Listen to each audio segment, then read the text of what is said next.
And we're live. Hey, what's going on, everybody? This is Kevin from the Thrifting Lounge. This is episode number 9, right, guys? 9? Mm-hmm. All right, number 9. And we have Ronnie Hart from Hart Pickers, one of my favorite resellers, probably is my favorite resellers. I've known Ronnie for coming up on close to 10 years now, and I started YouTube around the same time we all started. I think Ronnie, what was it, the Gilmans first, and then it was us. I forget. I think the Gilmans kind of started everybody off. I could be right or wrong, right, Ronnie? I have no idea when It's been so long. everybody started off. It doesn't really. It was like in the same generation. Yeah. But and anyways, let me introduce myself. I'm Kevin from the Thrifting Lounge, and we have this podcast. We're on Spotify, iTunes, and a whole lot of other platforms. And then I'll have Dumpster Diver Dag. Your turn, bud. Yeah, everybody in the chat is saying it's number 8. So welcome to episode number 8. So anyways, I'm Scott. Next up. Hey guys, this is Brian. Now Texas Treasures, no longer Dr. Denim, kind of going back to the roots where I started as Texas Treasures. Not just focusing on denim anymore, even though that's still a big part of the business. Now adding some other niches. And I'm Andy, the eBay contrarian. Probably 99. Oh.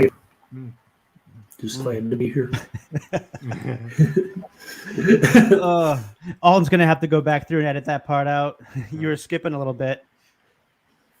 And then we don't have Alton tonight. Alton is taking the day off. Last week, I took the day off, I guess. I guess it was the first time I've ever taken the podcast off.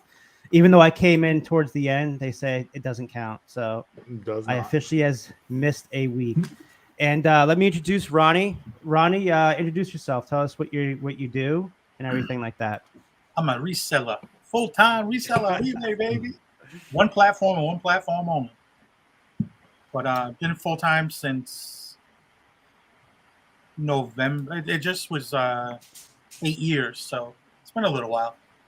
Yeah, I didn't even know it was like going by that long, but been full-time since November of 2013. So what's that, 8 years, right? Yeah. And it's up and down always. eBay, did Amazon for a little while, didn't like it. So clothing seller for the most part, but I have sold a lot of other things too. Whatever. What would you say? What would you say your main 3 niches are? If I had to guess, I would say clothing, then like vintage advertising and trading cards right now at this moment. But I mean, with a smartphone, you literally can become a niche in anything. You go to a thrift store these days. Little bit of a chance, and just take that chance. Niche into anything. And I know, Scott, you had a few questions for him. Why don't you ask one of them for him? Yeah, I was wondering, after 8 years of being full-time, as you stated, what keeps you excited going out day after day for reselling? What keeps your fire burning? Because there's always things that I haven't found yet that I want. Very good. Very nice. The one thing is, I mean, really, that I love finding is vintage Ralph Lauren. Like, there's a book I have and everything, and I've studied a lot of it. So that's what it's like polo hunting.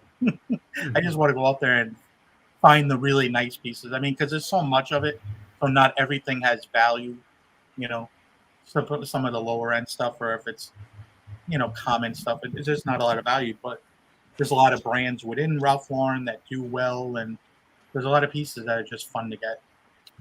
Now today at the bins, I found a one with a bear, like a kid's sweater with a bear. So I thought that was pretty cool. Did you grab it? I did grab it. Yes. They just released last week 7 days of teddy bear skateboards. Oh wow! Oh, they're actually selling for like, I didn't think they would sell for as much as they were, but they were selling for like, I think they advertised them for like $195, and they limited them between like $35 and $150. It just depended on the day, and they're going for over $1,000 each now. I was like, So it's kind of like when a Nike drops should have their, bought their them. shoes, right? and I You just should have bought them. well, they went on like the one day it was available, and I didn't, and then because I wasn't sure like if they were going to be limited or anything to the next day. I was like, oh, they're limited, but then I just never. He had to be there at 10 o'clock, and I just kept on like missing it. You know, I was doing something else. One day I was just shipping and totally went right through the alarm. I was like, what the hell do I got the alarm on for? And then like a few minutes later, I'm like, oh, now I remember. But that's about it. Sometimes you make those mistakes. It's like not buying Bitcoin at $200 or something, you know? Yeah, right. Do you In still do the stocks? 2013. So what? Do you still do the stocks? I have some money over there, but it's not as I got too stressed out from it. I don't like when you're trying to day trade and stuff like that. Nah, man, things turn on it. Like they go up and down so fast, and when you're throwing like several $1,000s sometimes on one stock and it drops 30 cents, and it's not. I was like, oh, screw this. This ain't for me. Would you say all over again? It's like, oh, forget this. Would you say you can get better returns reselling than you could from stocks? I think you can. Selling is the ultimate way to make money, tell you the truth. Yep. I mean, I've met people that have done this that are doctors, millionaires. I mean, all kinds of walks of life, and they do reselling because it pays better. I mean, even if you double your money in reselling or crypto, you can more than do that in reselling. I mean, where else can you literally start a business with what, $20 in your bank account? Yeah. And it's not like you need anything. Everybody got a smartphone or a tablet or a computer at their house for the most part. I mean, most people can get a printer or have access to a printer. I mean, if not, if you had to go to the post office for a while, you could swing it till you got enough money. But you could literally start with, people have done it, $1 to $50K. They got pretty close when it was a crazy picker. No, what was their names? They had going back like 8-9 years ago. They went literally from $1 flipping it over and over and over till they got like into like $15,000 in 1 year. Yeah. 2012, I started with one. I was buying broken smartphones on Craigslist, and then I do a 99-cent auction on eBay, and 24 hours roll the money. And I started with one phone that I paid $50 for. And by the end of the year, I sold 488 smartphones, and I think my gross was like $45,000 for the year on smartphones. Mm-hmm. And then iCloud came out, and the financing came out, and people finance a phone and then sell it, and then you resell it, and they're not paying their bill, so it gets shut off. And then so I quit doing smartphones because got to be more headache than what it was worth. Yeah, I know. Yeah. I started with $10. My Nikki, Ronnie, remember Nikki? My kid's mom. She said, "You only got $10. That's it, $10." And I was like, "All right."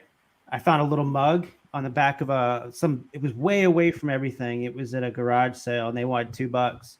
And I bought 2 mugs, and then that mug was actually a Lennox, like the China company, and it was from the date range from like 1890 to 1894. It may be in a new but selling. I did it at auction. Instead of doing a buy it now, I probably would have gotten like $600-700 because that's what they were comping for on there. I ended up selling it for $300 on an auction, but I was just excited. I was like, man, I bought this thing for $2, and the other one sold for $60. But that's how I started.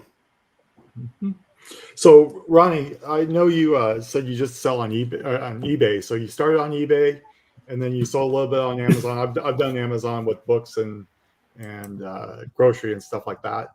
But what made you go back to just eBay and stick to that? I mean, thinking about it, I probably was more Amazon when I started, just because I you scanned anything. Mm-hmm. You know, when I started reselling, I mean, I talked about it. I had no idea what the hell I was doing. I sold some of my own clothes that I just didn't want anymore, because I moved away to the Dominican Republic, and I didn't take everything with me. And then when I came back, like a year later, when we moved into a house with my wife and everything, I had a lot of clothes that I just didn't need, sneakers and stuff. I was kind of surprised by the prices we get. And then we stumbled into a Goodwill that's behind our local mall, because my wife was like, "What's this store?" And I was like, I was in one when I was like a teenager. Like, I didn't know what one was. I just remember looking there for a suit for a prom when we were in high school. I had no idea what it was. I was just like, or that was the Salvation Army, but I knew like Goodwill was like along the same type of thing. So I was like, okay, let's go check this out. And I came across like, I think it was like a jersey and a Newer Tags Polo Ralph Lauren shirt, and I had like for $5 or $4. I was like, oh, I know this is gonna make money, And then slowly it just was like, it just snowballed into like a drug. I mean, it's a legal high. So what's the one find that you go in or what's the one thing you look for when you go into a Salvation Army or Goodwill or any other thrift store? I mean, I usually go through the suits. That's where I probably spend most of my time, because it's where you could make money if you know what to look for, if you know recent tags versus older tags and certain styles of jackets and so on. There's money to be made. It might be long tail, but it's like the more you list of it, the more you can get people into your store and stuff like that. It's, there's people that sell just ties and sell just this and just that, because you're just putting more out there. It's, so you get more visibility in your store. The more, I mean, I'm not one of these people that's like, oh, the more items you have listed in your store. But if you could, get a lot of items, if you have 100 suit jackets or 200 suit jackets, it brings people in, but you got to have good stuff too at the same time. You can't just buy out a thrift store and buy every damn suit jacket they have, because a lot of those are just not going to sell. They're too dated or older, or, Do you feel like I feel like one of the most underrated, if not the most underrated niche and most overlooked niche is sport jackets and blazers when it comes to reselling? I mean, it's good and bad, because, I mean, technically, for a while, I thought the niche was going to get, like, it was going to die off at some point. You see people now wear less, especially the last 2 years. I mean, last 2 years, there's, casual has become, very big. I mean, not everybody's looking for a suit now. Everybody's not looking for a sport coat. A lot of people are working from home. So it does change the dynamic, but people still go to weddings and special events where, you do have to wear something nice and decent. I mean, they still sell, but at some point, and a lot of people list it wrong too. A lot of people don't list it properly. They don't put measurements. A lot of that turns off people too. So, you have to be, it's hard to buy. Technically, you get a lot of returns on it too, and sometimes it's hard to buy because not everybody's suit jackets. Sometimes when you get into better ones, they're made for a specific person. So, as you go along, it's kind of a, iffy thing in a way, because you're finding someone that kind of fits close to that size. And, some people have to get it tailored. So they'll be like, oh, can you take this off or that off? It's like, oh, God. Sometimes you do it. Yeah. Depends on how long. I put little inventory numbers on it, so it keeps me an idea of how long I've had it. Because if I've had something like a year and somebody comes along and it's like offer to buyers, sometimes I'll give them a decent deal. And if they come back and be like, can you do any better? you know, it just depends on what it is, how long I've had it. You know, I mean, most time I'm making money no matter what on it. So it's 4, 5, 6, 10 times. I don't care. I just want to get rid of it. Who knows when the next person's going to be coming along looking for that jacket? Yeah, I feel like they're really easy to store. And then I just feel like that in golf clubs, since I started selling golf clubs back in January, I feel like those are my two niches that are like more home runs than any other niche that I do. Especially sport jackets and blazers and suits, especially if you know that whole category, that whole niche, you know exactly when you pick something up, what you're going to price it at. And it doesn't necessarily have to be a name brand. It could be an off name brand, but a really, really sick pattern and a nice color. And I'll still sell it for 30, 40 bucks, you know, especially if I'm picking them up half off at like $3 or $4. I mean, I feel like I can't go wrong with sport jackets and blazers. If I ever had a niche down to one category, it would be that. I'm selling so much of them right now too. I mean, I mean, you can go by patterns, sizes, brands, material. There's so many different things that could sell a jacket, you know, and just you got to go through them and look and be patient. You know, I don't even pick up every piece of Brioni I come across, because some I know do not sell very well. And if the thrift store has it marked up, I'll leave it. I don't. Even I know some people would be like, "You can't leave that behind," but I'll leave it behind. I haven't come in contact with a Brioni in about a year. Brioni anything. I don't know what it is. It's just maybe it could be because I moved from the East Coast more towards the West, but still, there's more rich people out on that Gulf Coast than there is on that East Coast. I just never come in contact with them. Thing where a lot of people in Florida go to retire, and you know it's different, especially where you are, because you're like in the middle between Orlando and Tampa, right? I'm right between there now. Yeah, so I mean it's a little bit different over that area. Yeah, I mean I did find a Brioni cashmere jacket, I think, in Orlando one of the times we went, but to tell you the truth, I did not find huge amounts of stuff in Orlando or even Tampa, because I went to this store in Tampa and I was like, which one? Community Thrift? It's the one by the airport. It's a Goodwill. Oh yeah, I don't touch the Goodwills out there, man, because they're so damn expensive now. It was just huge store. I think there was a Goodwill outlet there, or bins, whatever you want to call it these days. Political correct. I don't know. We called the outlet before. Now everybody calls it the bins. I mean, I get why, but it's like, okay.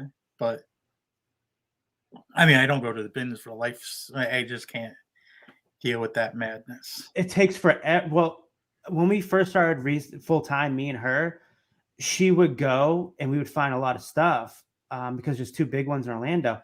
But then, like the last time, it's been garbage, and then you wait forever for the new bins to come out. Then you have all the streetwear kids out there looking to get the T-shirts for Instagram, and I'm just like, no, it's not worth it. So we don't even bother with the bins out here anymore. I know Scott does. Yeah. It could be because he's in Elk Grove, California, so right outside of Sacktown, right? Am I right? Yeah. Yeah. There's actually 3 bins. There's one in regular Sacramento. There's one in South Sac, and then there's one in West Sac. And you could go to any one of those. I just go to one of them, and it's like 5 minutes from my work, because I do this part time. And they just bring out bins after bins after bins. It just rotates after 5-10 minutes. They're bringing out another one. So I can't do that life. Bin life is not for me. it's fun. Boston, it's like, man, they will literally stab you. There's a bunch of like Haitianos, Dominicans. The Dominicans, yeah, dude. They will take one shoe and pray that they find the other one. Yeah. You find one shoe, you're like, oh man, come on. Nope. We rubber band the shoes together, but half the time they're not together. It's like, ooh, find one good shoe with you. Trying to figure out, do we have to make a trade here for that other shoe? Who got the other shoe? Do you still have that? Remember how you were sending stuff over to the Dominican? Do you still have that store over there? No, we did away with that.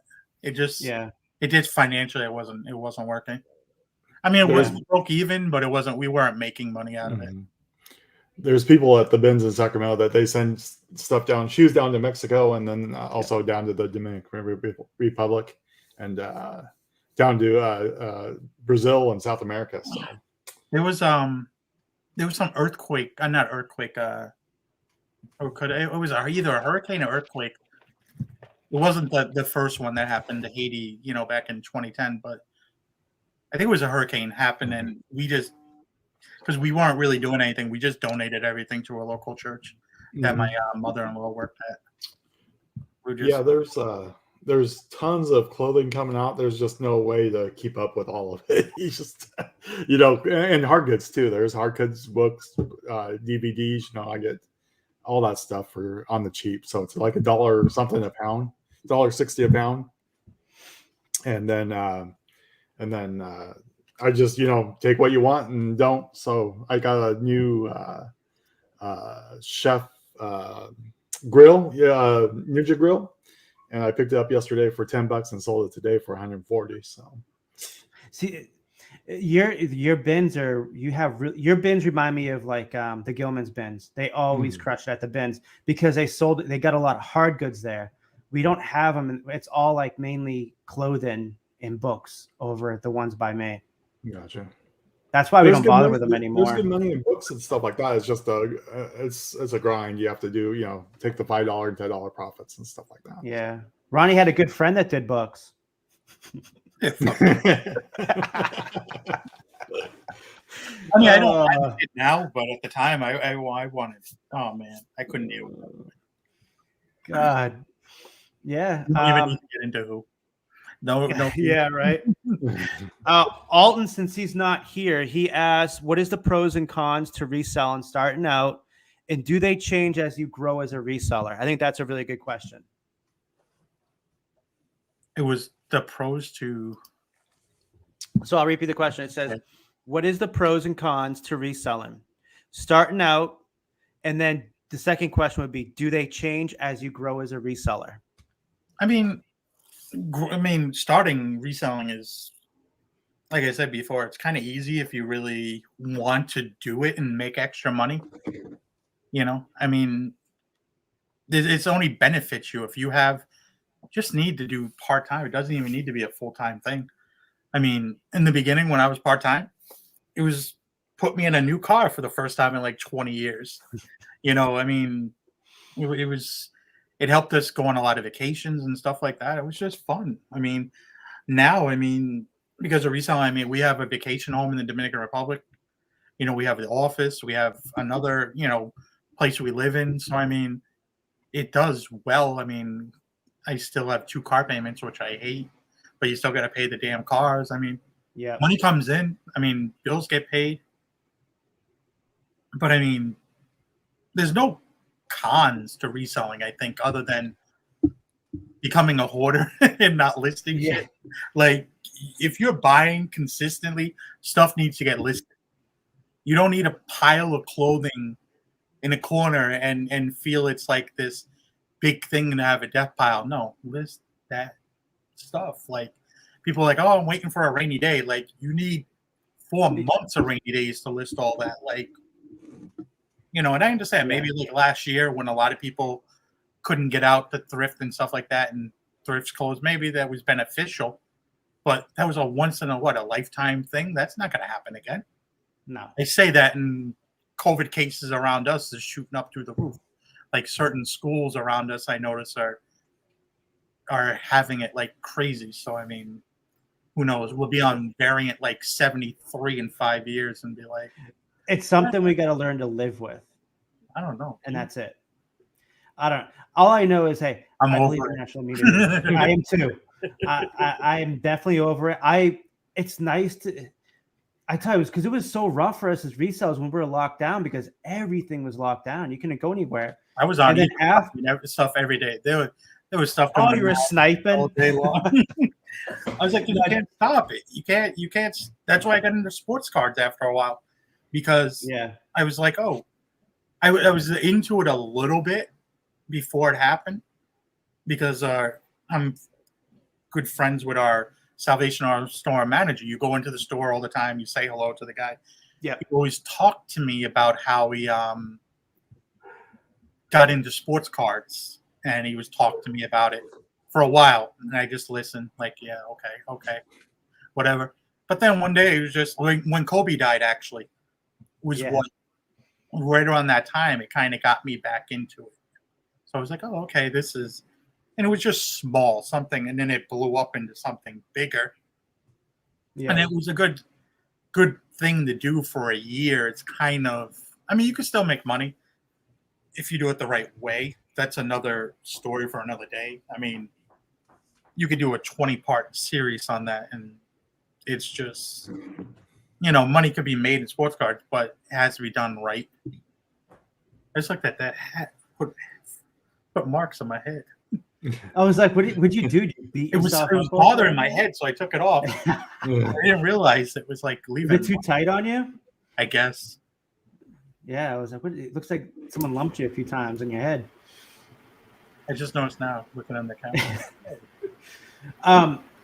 So, because I do want to touch on some sports cards, because that's something like I feel like every year I want to learn something new, like a new niche. And I think next year I was debating on sport cards, or there was another niche I was thinking of that I can't think of right now. Sport cards, I mean, it's kind of hard to jump into it if you haven't done it in the past. Like, I did it in the past, and I did it when I was a kid. I mean, before like, they were all. The biggest and easiest way is to get cards and get them graded if you can understand how to, what's the word? Like, what I'm saying is like, you get a card graded by a company, and then there's like the raw version of a card. So if you could, kind of have an idea of how it grades and you pay to get the grades. But I mean, right now there's no cheap service. I think the cheapest service is like $150 through PSA. And they're back up, what, 2 years? Nah, it's about a year right now. That's insane. Which everybody knew, because I see a lot of people complaining about it. Yeah, but when I sent my cards in, it was taking people 6 months to get it back. And we talked within the groups, like, we might not see these cards for 9 to 12 months, because everybody was sending cards. They were growing, and then like company like PSA, they actually sold. If you ever been with a company that sold to another company, everything slows down. So you had them expanding, getting sold. It was just a chaotic mess. And then you 5-6 times the cards coming in, it just slows everything down. It's like if you started selling 5 or 6 times what you were selling on eBay, all of a sudden your shipping times is probably going to slow down. Maybe if you were not prepared for it and stuff like that, or you may not be listening. It's the same thing. Because people just don't comprehend it and understand it, and they rather complain and cry about it. See, I always go into Walmart, and whenever I see the Panini and stuff, I'll scan them. And then it's just like, dude, it's the same price that you get them at Walmart for. So I don't know which ones to look for. And if ones to look for, they're probably already gone, because these people already know the schedules of when the truck drivers drop them off. They're already there before everybody else. And I've heard from somebody else that sometimes they work deals out with the truck drivers who just tell them, hey, this is when I'm going to drop them off. You need to be here at like the Walmarts and Targets. I mean, it's happened, but I mean, it's like half of anything. Stuff walks out the back door at Goodwill's all the time. Trust me. Oh yeah. I mean, our store, I've known from multiple former employees that I've run into over time, tell me how stuff was getting stolen left and right out the back door.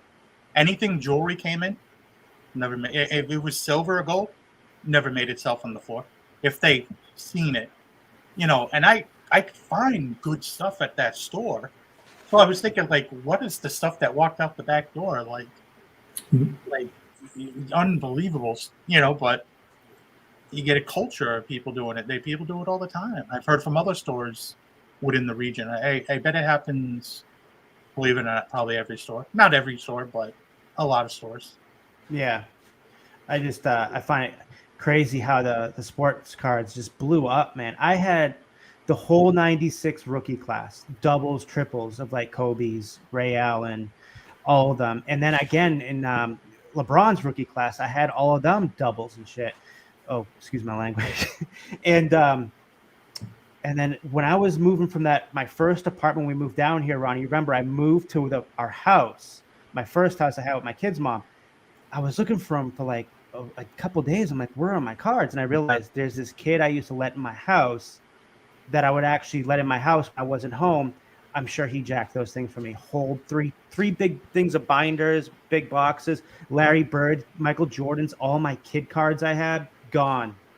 And then I had like 5 or 6 Kobe rookies that I saw after Kobe died that were going for over $300-400 that weren't even graded. All stolen.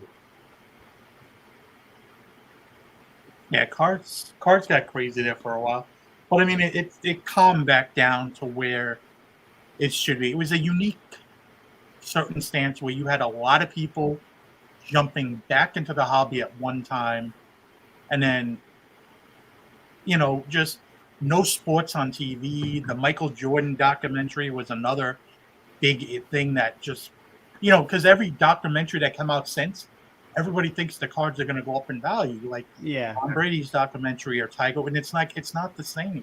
It was just this very special thing. Like I didn't even know at the time, like Catch caught on to it, a little bit until it was like too late. I mean, I bought players that I liked for the Celtics and stuff like that, and actually they made money because their cards were valued a little bit lower.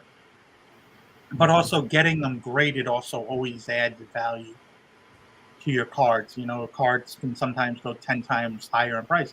It's like buying something from the thrift store and selling. It's the same kind of thing. It's why I like the sports card thing. It's like I love thrifting. It's why I like stocks, because I was going to say it's like you're trading something. You're trying to buy it lower and then try to sell it higher. But stocks is just, man, I don't mind long holding stuff now, but like that, try to flip it every go on in the morning and try to find the hot stocks that are it's already gone. jumping and everything. Oh my God, you make your head spin.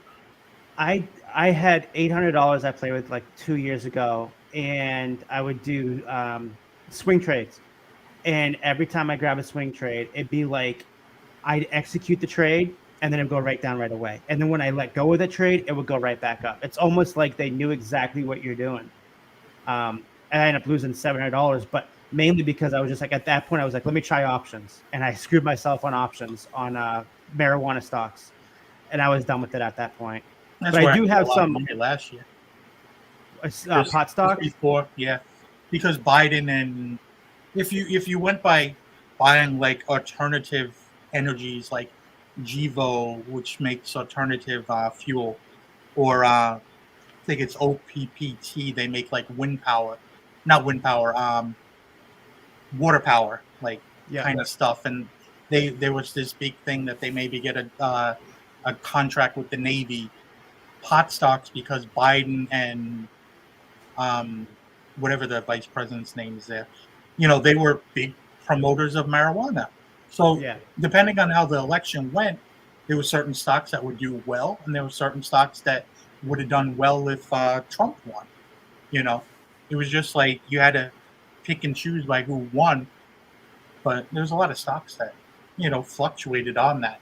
And some have dropped right back down too, though. Like there's one marijuana stock. I got in at 20 cents, sold it at $1, but it went up to like $3. I technically I probably sold out too quick, but now it's at like 50 cents. So if you would have held it, it would have been up, down, and you're right back. You got to know when to get out. I had Neo, the electric company from I think it's China, Neo, NIO. I had them at like $5, and then it went up to $8, and then they hit like a really bad miss on their reports, and it went down to like $3. I jumped out. I look back at it now; it's over like $100. I'm like, I'm such an idiot. And then I had one of the ones that were doing a coronavirus vaccination. I had them at 10 for the longest time. NVAX. For the longest time I had them at 10, and then I sold it, and then now it's like over 150. I look at myself, maybe I wasn't too bad at it because I should have just held on to it a long term.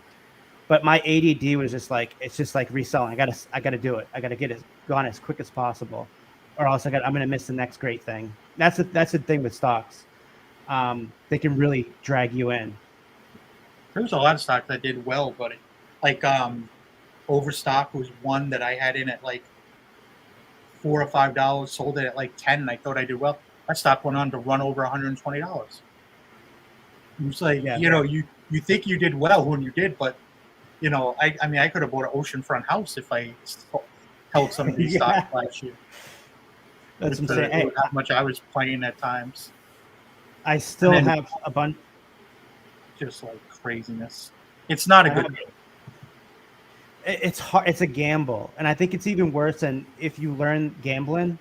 I think it's even worse than that because you have people that are professionally doing this, and they can execute stocks trades a lot quicker than you can. I don't know. That's how I look at it. But anyways, Andy, I know you had a question for Ronnie.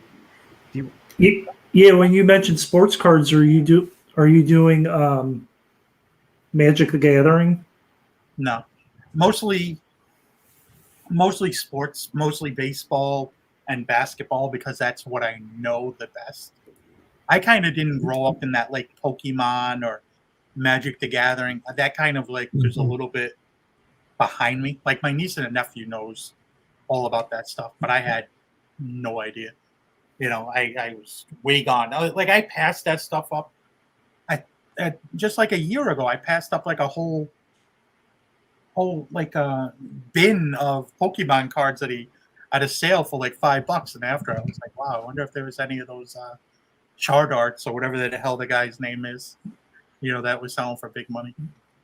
I picked up a bin of them about like this for $8, and there's an app called TCG Player that will scan them and tell you what they're worth. And there wound up being like 1,200 cards, and TCG Player said they were worth like right around $2,100 or $2,200, but 80% of that was like 43 or 50 cards. And I still have them. I never really listed them, but and then I've never come across any again where I could get a good deal on them. But there's people that apparently Goodwill sells them in auctions, and there's people that do YouTube videos where they buy them and then go through them and do like haul videos for them. I was just curious because you said you did the cards. Yeah, I mean, I just never got into them. Unfortunately, it was either I kind of stuck with what I knew, and my whole plan was to buy raw cards, which are, like I said, not graded, then get them graded. But just the turnaround time was just too long to really work for how I wanted it to work. Maybe in the future, another year or so when they clear the backlog and they can get into like a 3-month turnaround. It's maybe something for me to look at again. I still got a lot of cards at PSA. So. What's going on with PSA? I hear them in the news. What's going on? They're not grading anymore, or they're not They haven't doing. been graded for 6-7 months now. I mean, they've been grading, but it's like at express levels, so it's a lot higher money. Right. So it's $150 a card. They just opened up a regular service, which I think is like $100. I think they just did that yesterday, maybe. But and they also bought a card app called Card Ladder, which kind of helps you like keep track of certain cards, and it keeps track of the values of the cards instead of like you consistently links up to like eBay and everything like that. So you grade them and then sell them on eBay? Yeah. Mm-hmm. I mean, the plan was to keep some or to buy. The original plan was to sell them and buy older cards because I really love the vintage cards like the 50s and 70s, 60s, 70s. But I just got so tired of the cards taking so long to come back that now I'm like putting that money into other things. My wife's thinking of, maybe time to get a second apartment in the Dominican Republic. So, because our first one we rent out on Airbnb, and we make money, not a huge amount, but it pays for itself every month. So it's been like 18 months now, probably, that we've had it rented out. And, I thought it wasn't going to do well with the pandemic and everything when we started like last spring. Dominican Republic was in the shutdown and everything like that. It was like, oh, this is not going to be good. They had curfews and everything, but it worked out, and it's been, going ever since. So it's been a good thing. Do you feel like maybe the future you may do more of the Airbnbs, buy more places? I mean, yes, possibly in the Dominican Republic. Price of real estate is just, as we know here in America, it's insane. It's at an all-time high in most places. And at some point you'd think that there's going to be some pullback of some sort. There has to be. Actually, yeah. They just can't go. Like where we are, I think average home is getting close to like $500,000. Yeah. We're not even. I was watching show. What the hell is the name of it? Yellowstone or something. I just stumbled across it like a few weeks ago, and I was like looking up some place in Montana. Montana got some expensive areas. Holy shit! But yeah, it's our area is like one of the top, usually in the top 5 areas to live. Usually in that like 3 to 5 area, depending on just Massachusetts in general is not cheap. But California. Oh my gosh! I know that it used to. We're nowhere near California, so I guess that's reasonable and stuff. But $500,000 to see a shack in California. Your taxes are insane. Your property taxes are absolutely insane. Everything in Massachusetts is insane. Yeah. California is insane. Mm-hmm. People make fun of the Massachusetts. Like, we're not that bad. At least our cost of living's cheaper outside of housing. Our housings are, and especially on the Cape, where so many Airbnbs or summer rentals, or it cuts out like the homes for year-round residents, and that's happened in a lot of cities over the last 10 years with like Nashville and Orlando and certain areas, because everybody gobbles them up. The Airbnbs now is this big thing. Anywhere there's some type of vacation thing, let me put a home, and it creates this artificial thing where home prices go up, rents go up, so people get priced out of renting houses in some areas. So Lakeland, the town exactly up north from me, that was a number 2 place to move to in all the United States last year. And then number 1 was someplace in Idaho. I think it was someplace in Idaho. But I've seen the drastic change of just living here in a year and a half. My home, I bought it for $180, and I can get probably about $270 to $290 for it. It's insane. It's absolutely insane. Cash out and buy an RV. Huh? Cash out and buy an RV and travel. That'd be hard to do with this business. My whole livelihood's in that garage. If I've talked about it a bunch of different times. I've never tried to figure out like a real way, but I would love to get like a 5th wheel with the little toy hauler, and turn the toy hauler area into like a shipping and storing area, and figure out a way to do it, and just go around. And I don't know. You get bored going to the same thrift stores. I take vacations. Used to take vacations just to see what you find in other areas, and it's also a tax write-off because I'm full-time employee and I'm going to the Goodwills to buy stuff for my business. That's right. So now, I'm not my thing person, is, so don't quote me on that. Make sure you check with your CPA. Pure Hustle podcast, the other co-host, not Orlando, the other one, he's lived in a 5th wheel for 2 years. And now he's figuring out if they want, he sounds like he's definitely going to move out of that state of California, because it's kind of so expensive out there. And now what he's doing, exactly what you're saying, he's going across the country and mainly just looking for places because he wants to sell the trailer. He says he can get more for that trailer that he bought 2 years ago used. He can get more for that now than he had it for 2 years ago when he bought it brand new 2 years ago. That's how much of a shortage there is on campers also, because everybody's trying to live that dream. Shortage on cars. What do you mean there's no shortage on anything? What are you talking about?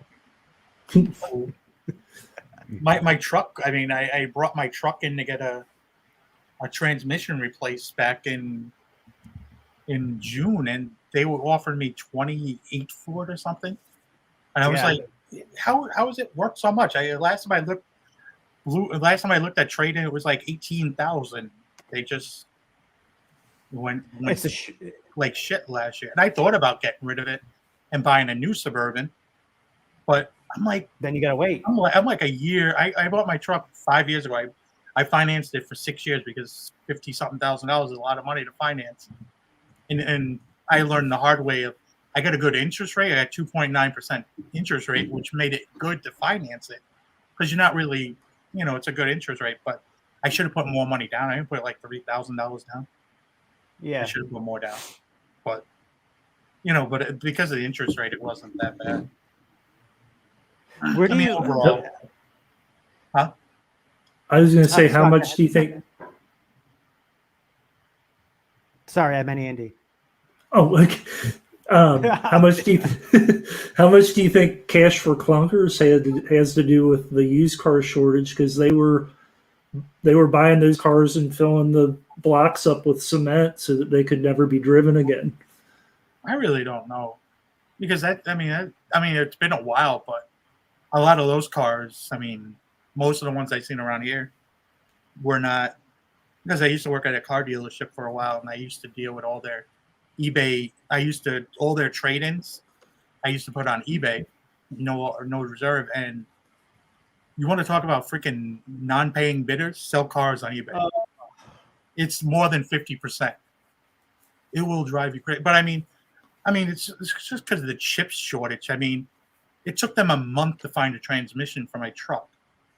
The year before, in the middle of COVID, my AC system went out in my Suburban, and they had to replace. They started replacing different things first because it was all under warranty still.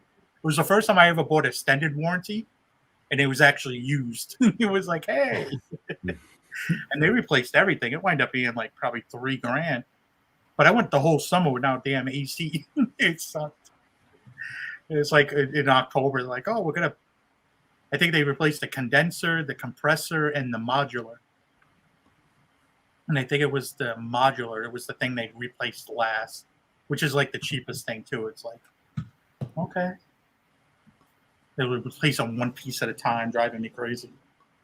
Ronnie, for people that don't know you in the chat, I'm sure everyone knows you, but tell us, actually, a lot of people don't know your story about you were selling cars a long time ago. Why don't you tell us about how you started doing that? It was just from working at the dealership. I would sell cars here and there because when you work for the dealership, we were able, with our dealership, we could buy a trade-in for $1 over whatever it was like the highest at auction, but we weren't allowed to buy many. I think it was like 4 a year. So I'd buy a few here and there and then buy a few off of Craigslist here and there. But it was just like you buy one car every 6 weeks, or because you could only sell so many also. You don't have a dealer's license. Yep. I think in Massachusetts you can only sell 6 cars a year, so you want to keep it under that. One year I sold over, and I actually had a visit from the town about it. But luckily I knew them because I worked in a restaurant, and they all came over and they were like, "You can't do that. We're gonna fine you if you're doing it. You do it the next year." But if you got a wife or something, she could put 6 in her name. So you could put a few cars that you could do one a month if you really wanted to, between yourself and your wife. And your original name was Hart's Motors. I remember that a long time ago. Because it was like you wanted to show the vehicle running and show the condition of the vehicle, so it was just, that was the way you did it. But that kind of, and you put the video on YouTube or something like that. Showing the vehicle, because a video shows a lot more than pictures. Yeah. With certain, and spending money on a car, instead of getting all those nickel and dime questions of, is there a ding by the back wheel well? It's like, oh my God, come on, you're buying a car. Yeah. 10-year-old car at that, with 160,000 miles on it. Like, stop giving me a hard time. The And that- last three now- cars that I got rid of, I sold for I did a 99-cent auction on eBay and let them, like, you guys decide what it's worth. And I got way more than what I would have got on a trade-in. The first one was, really? yeah, the first one was a Ford Explorer with the transmission was slipping, and I got like $1,300 for it. And guy drove up from Fort Worth and put it on a trailer and took it back. The last one I did, the whole driver's side was smashed in, and I got $1,000 for it. I'm friends with a guy on Facebook. He fixed it up for his daughter, and the one in the middle was, I think, $2,750. It was a Corolla. I think the guy bought it for a cab, and I never got 20. It had almost 200,000 miles on it. I never got that trying to trade it in. Ronnie, did you do parts too, car parts, or just cars? Nah, mostly cars. I mean, I've sold some parts in the past. My brother used to sell a lot of car parts. Not here. He used to just do it nonchalantly, but he does it. He does it in a way which is actually kind of smart. And way, like he told people a few years ago, like if you're selling something specific, like advertising or sports cards, sometimes it's good to go to those groups and sell stuff. Like vintage advertising, almost none of it gets sold on eBay anymore. It's all local Facebook groups or, sign groups and stuff like that. And the same thing could be if, you got a car, my brother would get like a parts car. Maybe it was a 1990 Ford Probe or something, or, he would find a group for Ford Probes and see what people wanted and needed for their car without even doing it and just start ripping it apart as, they sent money to him. Mm-hmm. What do you need? Basically, and it makes sense because you're not paying any fees, but the trust factor is the biggest thing with a lot of those groups. They're like, oh, do you have any referrals? And, it's like, come on. Talk about a $30 thing here. I'm not ripping you off for $30. Do you still have that big Coca-Cola sign, porcelain sign? I have quite a few still. Yeah. The wife loves the Coca-Cola stuff. And you pay up for those, right? In the groups? I mean, I've paid, the most expensive sign I paid was an oil zoom sign. It's in Massachusetts out of Worcester. And I think they still make oil today, but like they have a traditional sign. And I think I paid like $4,500 for it. And then I turned around. I didn't make a huge amount of money because I wanted to keep it. But then I wanted to get specific baseball cards and shit like that. So I kind of let go of some of the sign stuff to go into cards and also into stocks. But signs have went up too. I mean, I had a Flying A sign that was 2 years ago was probably selling for $3,500. I seen one recently sell for $10,000. And I was thinking I would always get that sign back. And now I'm thinking, no, I'm not going to get that sign back. Yeah. That sign's not coming back to me. that sign's definitely out of my price range. I ain't paying $10,000 for anything like that. What do you think is the most valuable one you have right now? I have a few Coca-Cola signs probably worth like $2,000 maybe. The one behind me is, kind of unique and different. It also has my name on it, so. It has your name on it. But I paid up for that one. But it had my name on it, so I had to. But it's for Hart Battery, which is out of Canada. And I think it was specifically made for a shop, is what I got from it. Another guy with my same name, Ronnie Hart, had it. And he offered it to me in one of the groups. It's another thing. He had a few signs, but I didn't want to spend crazy amount of money. Do you do a lot of trading with those groups? Nah, not really. It's mostly selling or buying. Yeah. Something that you're interested in. I mean, I've kind of, because I don't have any space. I mean, I have some little room. Like I had an idea for the back wall here, and I just never got around to it over the last 6 months. Like it just, I took some off, moved them around, but outside of this wall, I don't think there's anywhere else in my office I could hang a sign. So it's like I get a sign, maybe I want it, but what am I going to do with it? You know, it's just going to sit there. Yep. And some of these things are the money's worth. It's easy to put that money into something else, you know, either back into the business or cards or stocks and, you know, something else. It's just, you just have it sitting on the floor. Are you still in the same house from like 5 years ago? 10 years. 10 years. Okay. Because I know you were thinking about getting another tomorrow, house. Tomorrow's my 10-year anniversary. Oh, well, I think it's congratulations. No.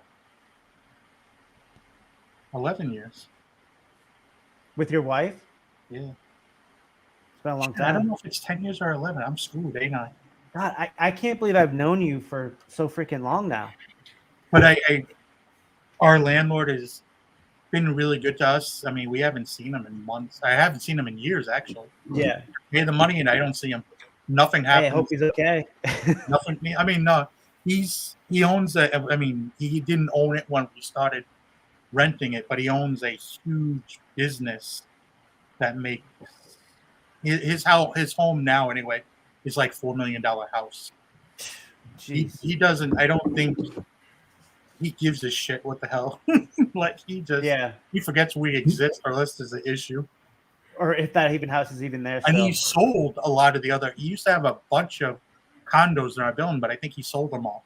I think we're the only people, and he said it's just because he doesn't have to worry about it. He hasn't even raised our rent, which is another thing too, because rents have. I'd probably be paying double if I had to, and which allows me, you know, to have the office and allows me to have the other place we have in the Dominican Republic. It allows me to have, you know, newer cars instead of dealing with some of the older cars I had to deal with in the past, which always caused me, because I'm not a car guy. I can't. Yeah. I mean, I love cars, but I can't work on a car. I was trained to work in a restaurant, you know, which it's okay, but you know, get me around a car, especially newer cars where you have to. It take you 30 minutes to get the plastic off just to get to the engine. Yeah. All these Nowadays, yeah. over it drive me crazy. I find a fuse box on my truck, and I'm like, "Where's the fuse box?" With my Volkswagen, I had it. I have another Volkswagen, but before it, I had it for about 2 years on my lease, and the battery was done. And I went to AutoZone, like, we can't do this. I said, what do you mean you can't do it? They go, it needs to be reprogrammed by a computer. So I had to pay $300 for a freaking small ass battery because they can't. They're making it harder now for anybody to touch that car besides a certified Volkswagen mechanic.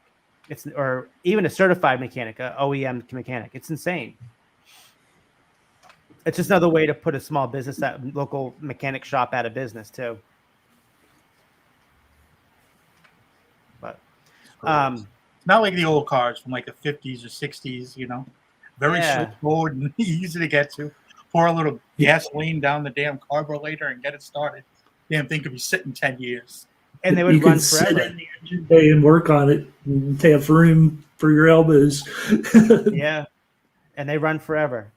I mean, even these newer ones do too, but it's not the same as an old car with manual windows, no AC. Or manual transmissions now. I mean, come on. Oh, God.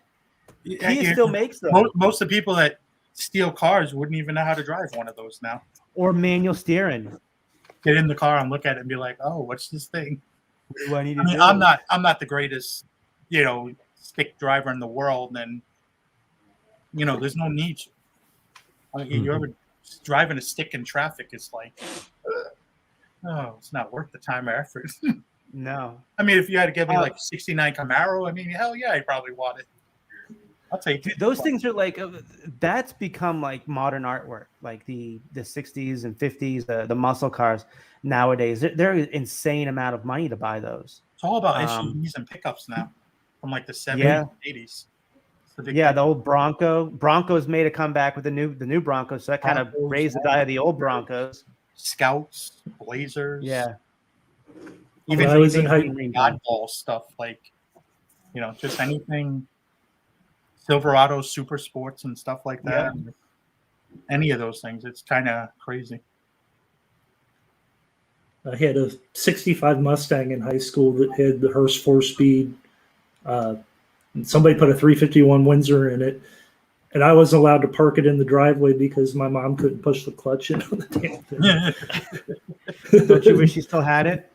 No, I had that one, and I had a 68 Mustang that had the turn signals in the hood, and I miss that one more. But for the 3 months that 65 ran, it ran like a scalded dog. But the torque warped the flywheel to where you couldn't start it because it wouldn't engage the teeth. Yeah. So it sat. But That's awesome. the 68, I wish I still had it. Yeah. What's the one thing? I mean, I guess that's a good question for everybody. What's the one thing you think that you had thrifted or, found that you wish you still had? That you feel like, damn, man, I wish I really had that still. Nothing. Make more money flipping it and selling it over. Yeah. I mean, I don't think there's anything like really I would add to say like, oh my God, wish I really saved that. I mean, there's cool things I have kept. So my wife is like, we ain't selling that. And, but it's mostly like older stereo equipment or something, stuff like that, or estate sale stuff, not your traditional, thrift store stuff. I mean, there's been some crazy things. Like a friend of mine on the outer end of Long Island came across at a thrift store, like a few signs that were donated from some guy, and they were like Goodyear and stuff like that. Oh. Or the prices really took off on that stuff too. But I was just American Pickers. Like I always thought, like, can you imagine going into a thrift store? I mean, a friend of mine used to make YouTube videos. He came across an old neon clock in a thrift store from a radio station, and I just thought that was the craziest thing. And he like tweeted I think he tweeted to the radio station now, like, hey, I got your clock. You want to buy it? And they were like, oh, we'll take it if it was free. And he's like, no, screw that. Oh, get out of here. Get out of here. He was like, what is this? I'm not in the business of losing money. Are you kidding me? So, I mean, I've known some people that have come across some stuff that I probably would have kept. But myself, I haven't come across anything I've sold that I'm like, oh, some estate sale stuff maybe. That's a little bit different. But have you gone to estate sales lately? Well, before, obviously, it's wintertime now, but I mean, like, the last couple months? I really haven't. I think I was still like 2 all summer long. I mean, COVID was just, even though I got vaccinated just because, I don't know, I'm overweight and I have a little, just figured it was the thing to do. I don't agree with it 100%, but it's like, screw it. Let me just rather be on the safe side than not. But I mean, people it's like hoarding cattle at most estate sales still. People don't have masks on or they're doing the mask like halfway down their face, trying to get away with it, like, and you're still getting herded around in this place. I mean, even though it's just like, I'm not good with that. Not right now. Yeah. And I just haven't seen anything. Like I go to estate sales, like I look through the listings. I haven't seen any of those really nice estate sales in a while where I'm like, I have to go to that one. Just haven't seen it. So I feel like it's becoming more scarce to find a quality one to like where you're going to go in there and actually get decent prices. Because now, especially down here, man, everything's so expensive with the estate sales. It's insane. I mean, here and there. I mean, estate sales here are mostly like 1 day estate sales. They're rarely more than 1 day. So, it's 8 to 3. You go there at 12 o'clock. Most of the time you can start wine and dining, trying to get stuff priced down, and then you come in that last hour, they're almost giving away stuff sometimes. Yeah, but they won't do that here. Right now, nothing of value's left in that first hour around us. Like, there is 100 people in line, and there'll be 7 or 8 estate sales within like 20 miles. Each one of them got people out the door. I mean, that's something here that's just in New England area. thrift store. I mean, it's not like thrift stores. State sales are just big business for a lot of people. There's a lot of antique dealers. Yeah, and I noticed like if it's not too like, yeah, if Masters is pretty big, but when you come down here, we're so many people, and there's a lot more everything, garage sales, estate sales. So like it's not as busy as where it would be with you guys because you guys have a little bit of estate sales compared down here, but a lot of people going to those estate sales. Down here we have a lot of people going to those estate sales, but we have a lot more pickings.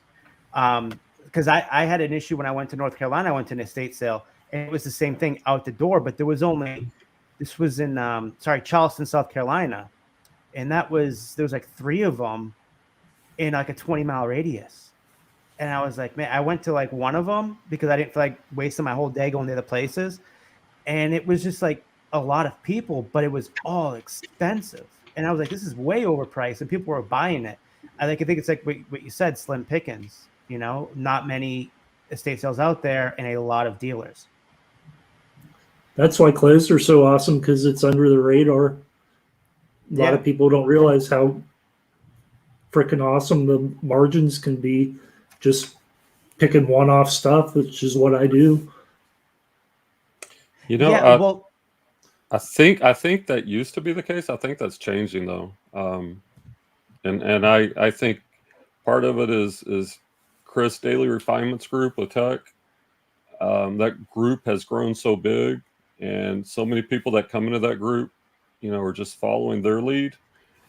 For example, like Clay can tell you at the Dallas bins, like he's met 3, 4, 5 people recently over the past week or so that are going there, and they're going there because of Daily Refinements group with Tech and Sports. So I'm actually starting to pivot a little bit. Like I will still sell clothes, but I think you got to zig when others are zagging. At least that's what I'm seeing down here in the Dallas area.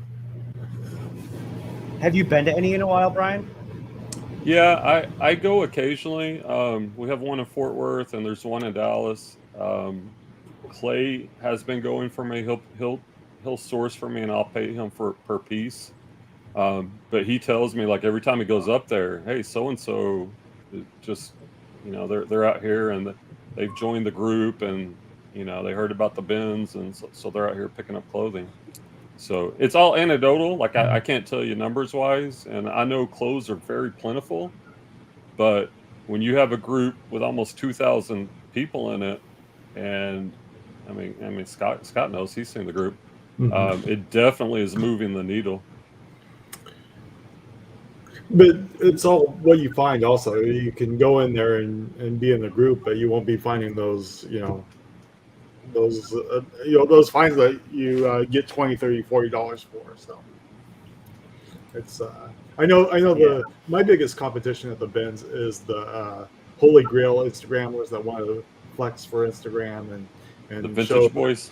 The vintage boys, exactly. They want to flex for. That's my competition at the bins and at the garage sales and at the flea market, or not the flea markets, but the Goodwills out here. So. Well, they'll spend all day at the Goodwills and walk away with 1 or 2 T-shirts. Exactly. When people like us will sit there and we'll go pick up the blankets or pick up the rollerblades also, and I mean that's why I think it's hilarious. I mean, I don't know. I think that's what you can separate a real reseller to somebody that just wants to put it on the gram, is that you can may not get a hold of those T-shirts, but there's a lot of smalls you can grab that will equal more than what they pick up. And you're spending less time than what they're doing all day long. They sit there. Man, I got ADD. I can't sit there all day long and wait for T-shirts to come out. That business model makes no sense. That's insane. It's just the following. It's all. No, it is. They just want to flex for Instagram. That's all. And who wants to be in the bins all day, literally coming out with 2 items? I couldn't do it. I mean, that's why.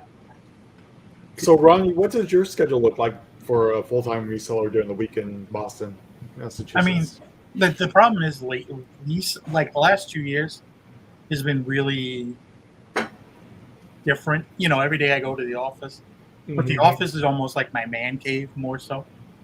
I go here, I hang out, I chat with my mailman. I become buddies with my mailman that I've had for the last year and a half. He's a fun guy. He does some weird shit. He's off the wall, but he's a guy I would love to have in a fight with me, next to me. He's a big boy, and he's funny. I mean, he just started jumping into the ocean every day, and I'm like, after work, I'm like, dude, what's wrong with in the you? winter? He's like, Are you come kidding down me? with me, come down, jump in with me. I'm like, He's doing that whole Joe Rogan thing. What is that thing he gets into, the ice baths and stuff. Oh, they ain't doing that. I think it's for you. There's people that swear by that. Get hot, cold, hot, cold. I mean, I'd wind up having a stroke. I think it's supposed to be good to do it. Like I've seen people talk about taking cold showers or jumping in. I mean, cold shower is a little bit different because you jump in, you jump out. You're like that first hit of water, you could move. It's not like a pool or jumping in the ocean. You're in it, and there's only one way out once you get in. But I mean, it's different, but supposedly good for you. I don't know. What do you think the future's looking like for Ronnie Hart? You gonna go back to making videos again? Yeah, at some point. Like I was thinking about it last week. Like I put up a video of some cards I had just to I saw that 2 weeks ago. Be acquainted with doing it, and I'm thinking I have a bunch of like ideas, more not along the lines of the whole or so on things, certain things, just like talking about certain subjects and stuff like that, just giving some advice and stuff like that. I may think differently from someone else, and you may not even agree with me 100%, and that's cool. You know what I mean? It's everything works for anyone, but maybe there's a little bit of something I say that helps somebody out or something, and it's just all about having fun. I definitely don't do YouTube for money because you have to watch. Yeah. I don't put videos. I mean, I'm not saying it's bad because if you get that following, and I mean, it's some of those people, not maybe in the reselling niches, but some of those other niches, like my brother knows somebody that does cars and stuff like that, and it's literally like life-changing money that they're getting, Yeah. and it's a good thing. I mean, may not be for everybody. Not everybody is going to be able to do it, but you could get yourself a little extra money. It's not bad. It's not a bad idea. But I remember we definitely did make our reselling is the wrong niche if you're looking to get rich on YouTube. That's for sure. Right. Yeah, you got to be. I think number one, consistency. But like you said earlier, you might get enough to pay for a car every month if you did it consistently. Yeah. But how much money, how much hours are you putting into it? Yep. To get out. But I mean, it's one of those things. If you do it, I was going to say, if you do it long enough, it'll work out. But it hasn't done that for me. So it doesn't. Well, I think also between me and you, we've been inconsistent. We come and go, and that's just how we are, though. Like we don't have to have YouTube. I get bored with the same thing. Like, like it's how many times can you show this piece of clothing? How many times can you do a haul? How many times can you do a what sold video? And it's always the same thing. Like, I think I was the first, I'm not trying to say like first person that tried to do a what sold video, and they looked awful because I was literally taking a camera to my phone, like just some ghetto, nothing that made sense. Back then we didn't have the GoPros, and you did it with like a sure shot camera or your regular computer camera. There's a lot and it was different. We would just pick it up, drop it, pick it up, drop it, and then the quality was horrible, especially the Google Hangouts quality was horrible back then. I still remember the first time I did it was me, you, and Rakin we were on, and we ended up doing 11 or 12 hours. And then who else? We had Michael with the white eyebrow. Remember, he was on, and he ended up staying the whole night recording, and had that teddy bear he recorded the whole night after we got off. Remember Michael? What was his name? I mean, I know who you're talking about, but I don't remember. Yeah, that was hilarious. The first time me and you hung out was 11-hour hangout. No, I think they shut off after 8 hours. Yeah, it was fun, man. Back then, doing the. No, it's too long. Those damn. I mean, looking back at it now, there's no way I could do that anymore.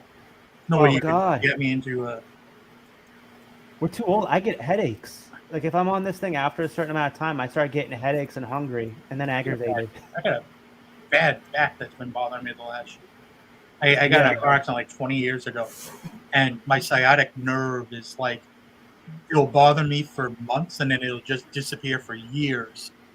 But if I sleep wrong or wake up wrong a few days in a row, it's like it'll start right in again.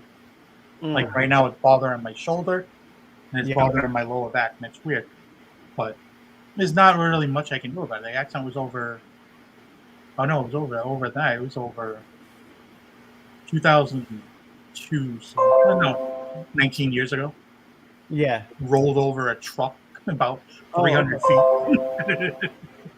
And then what happened was, I mean, when I was sitting there and I had to get out of the seatbelt. My truck was upside down, so when I landed on my back, when I got out of the seatbelt, and it hurt. So, at the time, I remember his name. Anything wrong, but years go on. All of a sudden, it's like, oh, did you have something happen to you? An accident? It's like, yeah. Yep. It was Michael Baumberger. That's just. I don't know how I remember that. I just remember one white eyebrow. He was such a nice guy. I still think he makes videos too. But man, it's been so long. I miss the reseller meet and greets we all did on Chad's channel. And you guys had the Pickers Church on Sundays. The live shows were fun, but man, they got to be way too many. I mean, there was one time I was trying to do. Me and Chad had the show with Pete, Craigslist Hunter, and then me and Chad had Pickers Church with different people came and went. We had Square Deal Guy, and then for a while we had Square Deal Guy. I remember him. Pickers, and then it was just me and him for a while. Then I was on the other what was it, the Six Pack show or something with Lonnie and John, and God, it's too much. It's like donating 7 or 3 different days and then a few hours here or there to a show. It just got to be too much. Well, that's why I told Brian, man, last year I told him cut down the YouTube, concentrate more on the reselling. And I didn't know he was going to go full time. He quit his. I'll have Brian tell him what happened after I told you that. Well, yeah, I mean, I just focused on, like you were talking about, just focused on reselling for about the past year. Just put a lot of energy into it, and it definitely worked. Like I tripled my sales, and I think, and to be honest, like Kevin's idea was part of it, and then joining Daily Refinements group, where I did niche down and became very efficient and sold a lot of clothing. But that does get kind of boring too after a while, just doing the same old thing. And that's kind of where I'm at now. But yeah, but I'm also at the point where I want to try to, maybe do a little content, I guess, because now I'm full time. And 10, 12 hours a day listing in your garage, gets old. I think I need an outlet to do something a little different during the day. It does. I mean, it does happen because every year for, I even though I was full time, I would always go back to work for the summer because summers are quiet for the most part as a reseller. Your sales are slow. And just to get away from reselling, I used to help my friend out at his restaurant every summer for a few months just because it was, something to do. Get out, see people, you're hanging out with your best friend. It's not even like, really working 4 hours a day, But I missed that because last few years I didn't have that there wasn't a break from reselling. Reselling is every day, 24 hours, eat, sleep, drink, reselling, or I don't know. Let's put that on. You just got to the point where, like, especially the last 6 months or so, it's been hard sometimes to get motivated, especially when I have cards coming back from PSA and you get an order back and it's $10,000 in cards, or I've had some orders where it's been close to $30,000, and you may not sell them all right away. They may take months to sell, but it's easier to list a few pieces of cardboard sitting at your desk than it is to go out and find stuff and deal with. I mean, I still go out because it's still the hunt. It's still what I want to do, but it feels like I needed a little break. Yeah. But it's also on yourself. Like, I like doing different things, so it's kind of. But also at the same time, I'm that guy that stayed 16 years at the same job, and when I had a second job, I worked the same second job for almost that same amount of time. So it was just like, I like consistency, and I could do a lot better. I probably could easily been probably doing over $500,000 right now if I wasn't consistently like slacking off. You get to a certain amount, and if you can maintain it, you're happy. You're like, oh, 10,000 in sales, I'm good. Pays my bills. You know what I mean? It does everything. But at the same time, it's like you could be working a lot harder, trying to, or not even harder, but you could work to that next step. You know, go to 15,000, go to 20,000. There's enough stores out there. I mean, I used to do up to 30, 40 stores a week, and I don't do that anymore. You know, I do 10 or 12. You know, it's like I'm consistent, but like I said, unfortunately, there's other money coming in other places. So it's like, I can slack off a little bit, but at certain times, I wish I stayed my foot on the gas a little bit more. Yeah, I think that's where we're at right now, is because I saw how Brian, he went from what he was doing regularly to times 3, you know, a day. He was doing, what were you doing? 60 a day items listing? Well, yeah, consistently 50 a day there for a while. That's Yeah, and he almost burned himself out, and then he got rid of the VAs and cut back down to doing what he's doing now. What, you're like up to almost 30 now a day? Yeah, but just you myself. got down to and you get down to a science. You get used to it. So now you're working your own self back up to that to get there. And I think you also learn more about yourself in the business and what your limitations are too. The longer you do this. I take it you're just a quick question. They called you what, Dr. Denham? So did you just Yeah. Well, anybody that knows me, like, I kind of have like squirrel brain, as we call it in the group. Like I've tried lots of different types of reselling, and every different type of reselling has worked. So it's like I was constantly on the hunt for the new thing, because I like variety, I guess. But for the past year, since joining Chris and Tech's group, like, I just focused on clothing. And there for a long time, I was just buying pallets of used jeans, and it's very profitable. And once you list the same things over and over again, you become very fast, because I don't have to look up solds. Like, I know a pair of Levi's 550, what I'm going to list them for, 560. Like, you just learn the brands, and when you don't have to spend time researching, and you're selling similar off of your own listings, like, it can be super fast, and you can really pump out the listings. And I've done that for a while. And then, like, during the summer, my sales did go down, because obviously jeans, if you're just selling jeans, they're not going to sell so great during the summer. So I added shorts and other men's clothing. And that's what I've been doing. But there was a phase where I was doing storage units. Like, I was actually, I think, the first one that took Wade's Ventures storage unit course, and it was actually had a lot of information. I learned a lot, and I've done about 10 storage units over the past couple of years, and every one has been very profitable. And I think I've been doing so much clothing that I just needed to change. Matter of fact, yesterday, Clay and I, we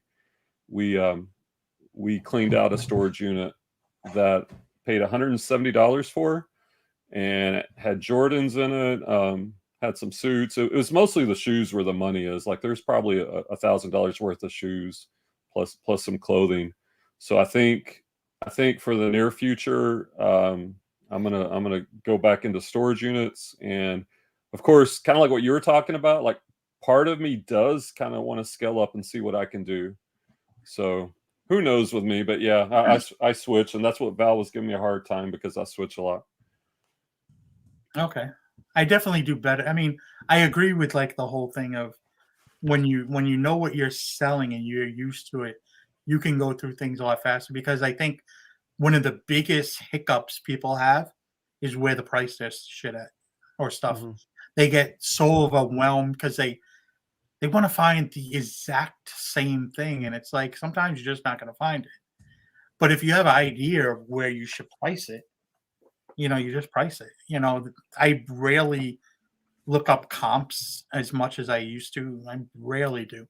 But you come across something like a vintage Ralph Lauren or something, and I don't even look it up in the store. Like I rarely look up anything in the store, or unless it's like a brand that I'm unsure of.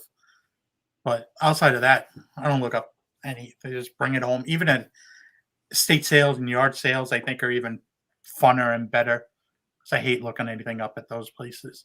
I just want to be quick as possible and get as much stuff. I mean, sometimes you pick up stuff and you're like, why did I pick this up? But hey, bring it to your local Savers and get your 20% off coupon, or no, 30% off coupon. You get your money back out of it eventually. Yeah, I think when you get to a point where you know a lot of the niches and you see things so common, and especially I think it happens in a certain area. Like I'm sure Ronnie comes into contact with different things than I come in contact more often. Same thing with Brian. You just get used to like, okay, I know what these are going to run for. Grab them, put them in the cart. You know what I mean? This could be a bread and butter item. Grab them, put them in the cart. I think that's when you kind of know exactly.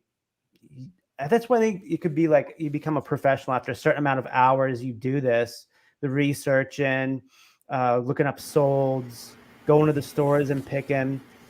And then I think it just gets funner from there because, okay, I need this many items. Because with us now, it's become, I need this many items for the week.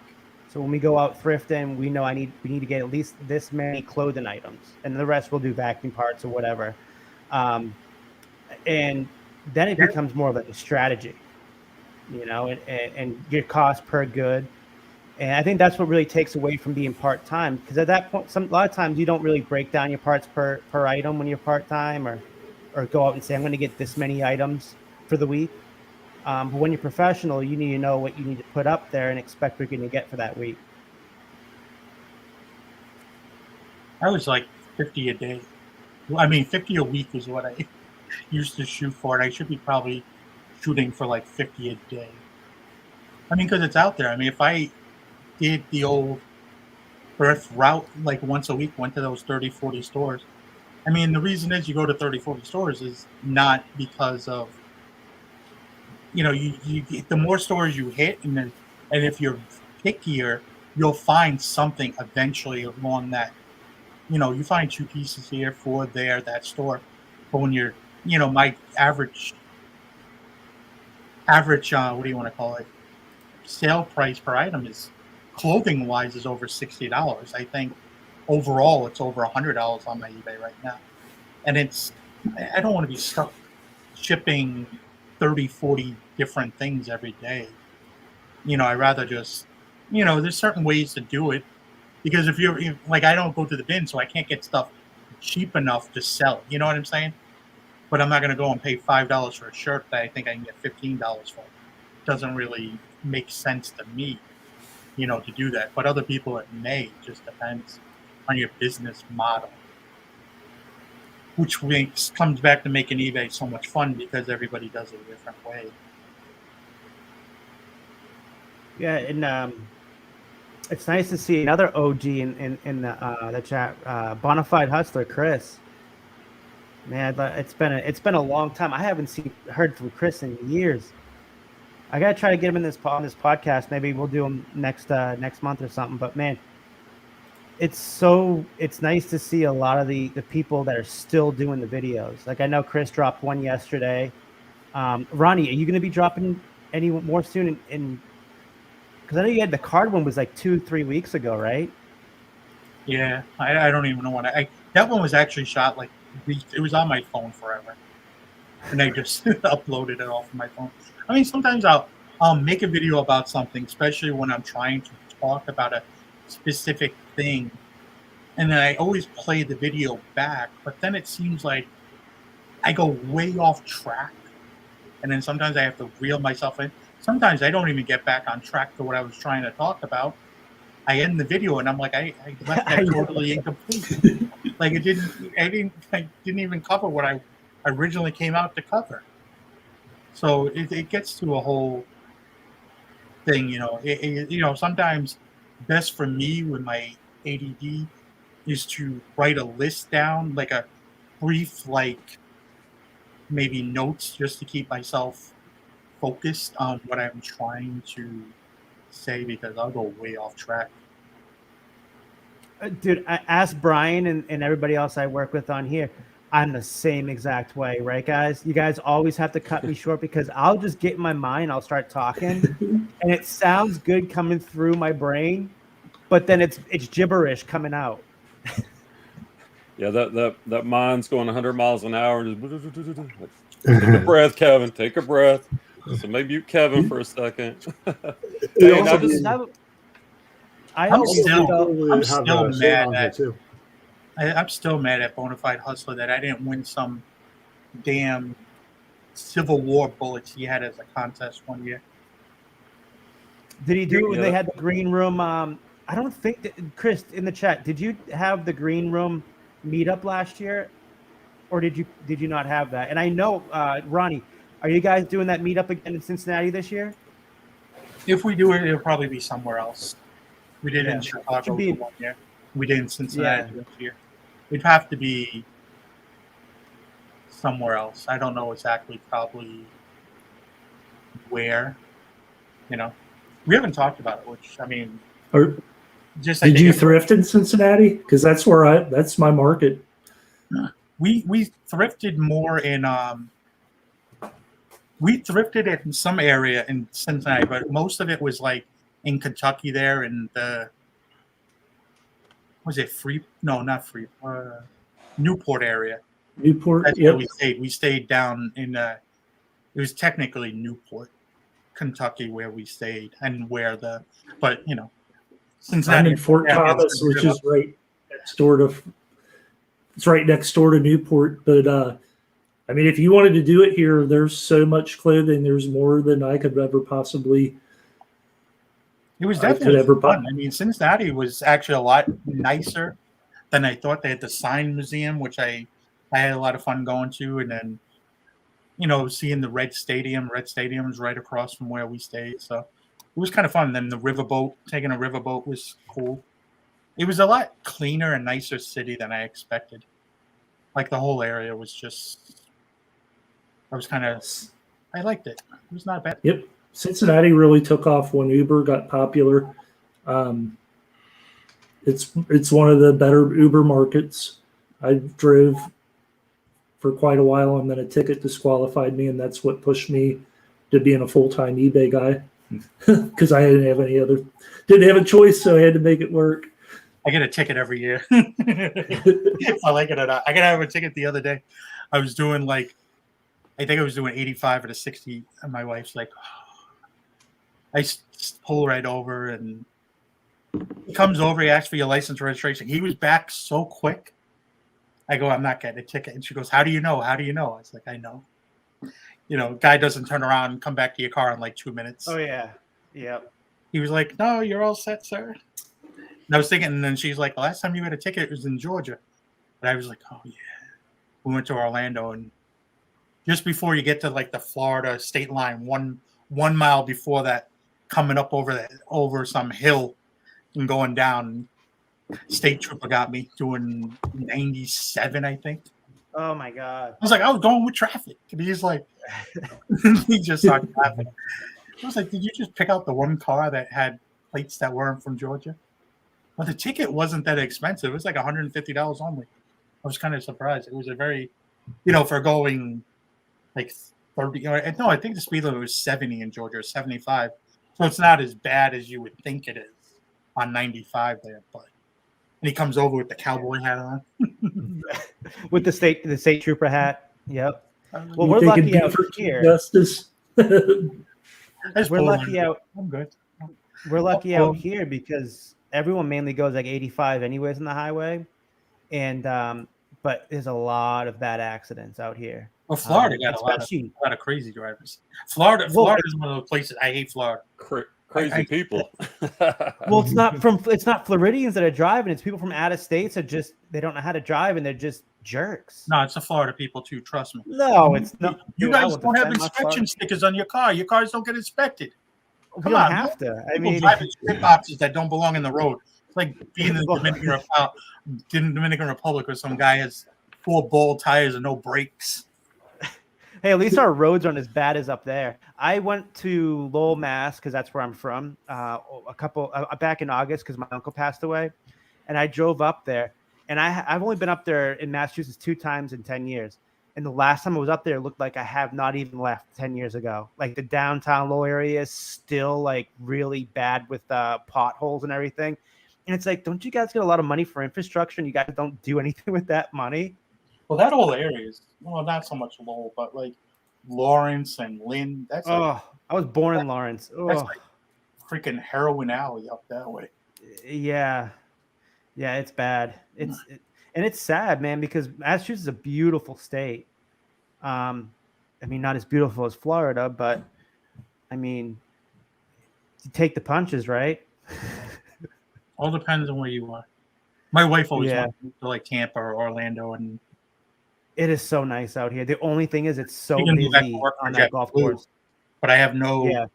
real. I don't know. I have a hard time because we can get a lot more house if we wanted to there than we can here. You know, what we can get here for 500 is huge down there, but I just can't. I don't know if I want to deal with the heat year round. Well, the thing is it's called central AC. I So- don't like AC though. That's the problem. Yeah, well, but do you have central AC at your house? It's totally different than if you have a regular AC blowing in from your I window. have AC at my house. Forget AC. We don't need it. Doesn't if it breaks 80 degrees on the Cape, it's a heat wave. Yeah, well, you guys had that blackout for how long? A couple months ago, or a month ago? Oh, with the hurricane, Yeah. it was only like a day and a half. It wasn't that long, Oh. but it was Last time- I mean, we get a little bit of a hurricane up here. It was like the end of the world. yeah. But there was a Well, lot. My wife left that morning. No, that wasn't a hurricane. It was a northeaster we got that caused all the damage up here. Not even The a hurricane. Hurricane C or whatever it was, Superstorm Sandy. Nah, we got nothing from the hurricane. The hurricane that came up through like Louisiana and everything. Yeah. They were like, "Oh, it's gonna come to the Cape," and it came here and did nothing. It was like a few Yeah. lawn chairs were blown over, a few leaves in your yard, no big deal. But there was some storm after that was like a winter storm, that was just wind, and it took down so many trees around us. It was crazy. Swamp St. Ida. No, this was just a winter storm. It wasn't a hurricane. I got mixed up. Yeah. It was like one of those whatever they Nor'east- call it, north Superstorms or whatever. Yeah. that came across, and it's just like it's like the one you see in that movie, the fishing boat in Gloucester. What's the name? Oh, Perfect Storm. Yeah, like that those kind of winter storms that we get up this way. Yeah. Get up this way, we get them in the winter. Oh With yeah. drop a And few feet of snow and 60, 70, 80 mile per hour winds. the thing is, the houses up there aren't really built for stuff like that. Down here, we can take anything. You know what I mean? Hurricanes, whatever, and we'll be fine. But up there, it's different. Also, every time I see a hurricane hit Florida, houses on the ground. It's very rare, though. It can happen, but not since Hurricane Irma. It's been 5 years. But it does raise our freaking home insurance rates. It's insane. Especially after the last few years, even though they've been small ones that hit certain areas, the rates just keep going up. It's insanity. All right. But- Well, I gotta get going. I realize. Yeah, I'm gonna let you guys go. Again, Ronnie, thanks for having you on, man. We got to get together again, even if we just chat on the phone or No, whatever. no. This was good enough for a few years. Thanks, man. Well, thanks for coming on, Ronnie. No, it was fun. It's good to be on here again and just shoot the shit. Talk Yeah, about it. man. I missed you, dude. There's a radio guy here in Cincinnati that he used to do a bit where he said everything I learned about life I learned from my grandfather in a bar, and everything I learned about Ralph Lauren clothing I learned from Ronnie Hart. I agree. That makes two of us. Hey, I have a Ralph Lauren video on my channel. Yeah. It's probably outdated because it's probably from like 6 years ago. But Yeah. most of the things still hold true and dear about it. Yeah, I mean, Ralph Lauren is I think the best brand. One of my favorite brands. I always pick up Ralph Lauren. You can never go wrong with it, especially some of their rare stuff, like the Suicide Skiers and stuff, fine stuff like that. I mean, those are awesome. But It's all right, bread and butter guys, for me. yeah, it's been an hour and 40 minutes, and I still have like 5 more listens to do. I think she might be done with hers already, and I started way before her. But stay on here for a second, Ronnie, after I end this broadcast right now. Thank you guys for watching. Don't forget, you can find us on Spotify. We're approved now. We're actually on iTunes. And also, you can check out the Discord under the Thrifting Lounge. There's a Resell Roundtable there. And next week, we'll be back at the same time. Like, subscribe, and don't forget to comment. Thank you, guys. Bye, guys. Adios.